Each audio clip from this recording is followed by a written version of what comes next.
Hey guys, it is Hoodoo Heritage Month, and we are talking about Dr. Lyncha A. Johnson, the master herbalist. Today we are starting in Memphis, Tennessee. Lyncha Johnson was born in Bolton, Mississippi, birthplace of blues legend Charlie Patton, in August 1883. Years later, Johnson moved to Memphis and became known for his work with herbal remedies. He took regional rootwork lore and combined it with information that he had learned through courses he attended through the Dominion Herbal College in British Columbia. Now, Lyncha Johnson created a line of products that he advertised through mailed advertisements. Many of them included prayers and spiritual wisdom from the doctor. Lyncha Johnson created a line of products that he advertised through mailed advertisements.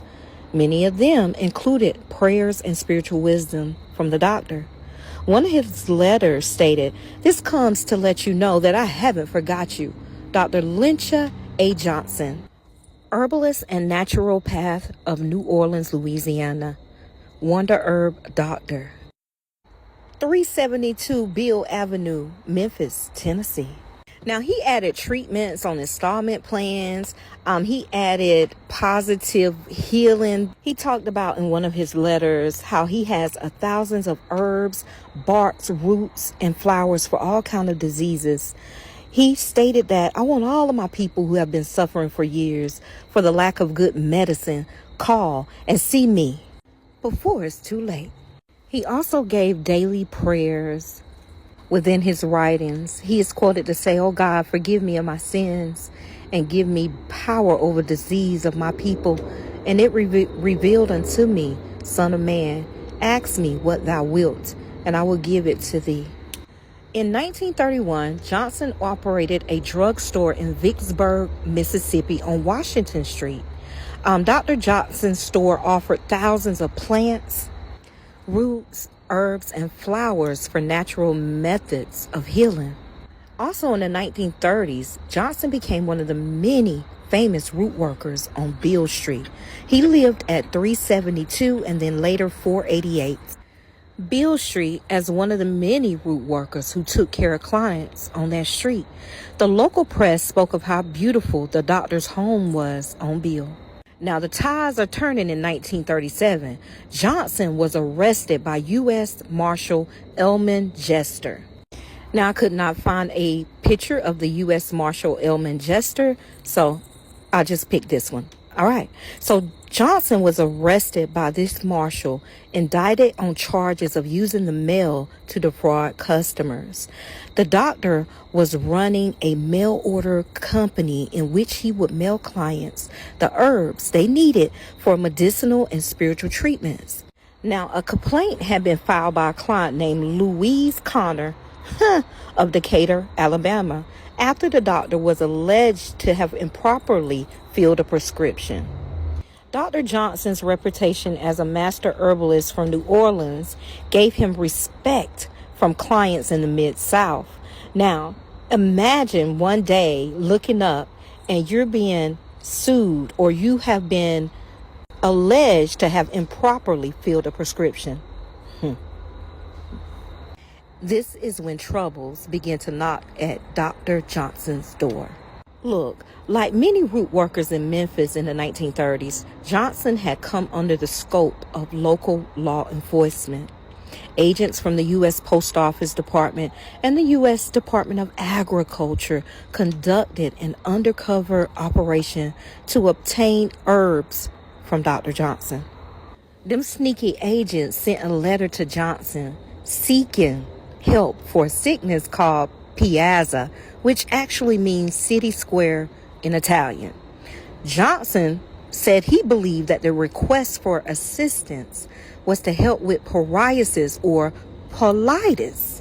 Now, agents received packages of tea in a form of liver tablets. So I'm guessing he should have denied the prescription. This is probably what finally got him into trouble. He was diagnosing and given a prescription for something that he did not understand. Law enforcement even sent the liver tablets to a lab to analyze what was in the treatment. I mean, they found things like barberry leaves, prickly ash bark, and wild cherry bark. Now, the liver tablets consisted of L-cascara sagrada and a belladonna. At that point, he had to go to trial. Now, during the trial, 117 black and white clients of Dr. Johnson showed up. They gave testimony of the healing work that he had successfully performed in their lives. Johnson had a tremendous reputation as he was a member of the Bluff City Medical Society, which was a big thing back then. His case turned out to be a mistrial when the jury could not agree on a verdict.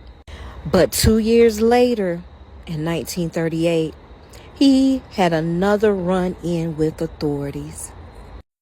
All right, same scenario. The products were sold through the mail to clients, but only in Arkansas and Missouri this time.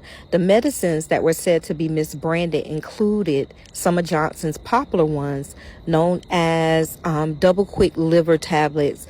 He had a compound herb tea, blessed herb tea. He had a herb wash and Saint Bernard compound herbal tea as well. The judgment against Dr. Johnson read, these products were misbranded because of false and misleading representations in the labeling. Okay.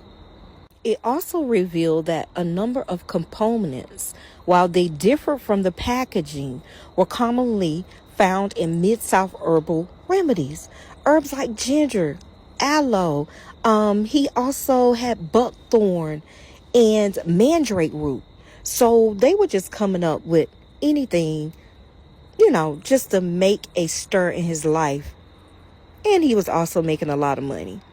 You gotta understand how that comes into account around the 1940s. They do not want you to succeed. On November the 20th, 1940, the court found Dr. Johnson guilty and fined him $1,500 and 6 months in jail. The legendary Dr. Lyncha Johnson died in 1946 in Collins Chapel Hospital on Ashland Street in Memphis of pneumonia after a month's stay. And while the courts may have argued his position as a healer, his death certificate lists his occupation as doctor. Y'all have an amazing day. This was a great one. Lyncha Johnson was a master herbalist. He knew his thing, y'all. Hoodoo heritage. Enjoy. Bye.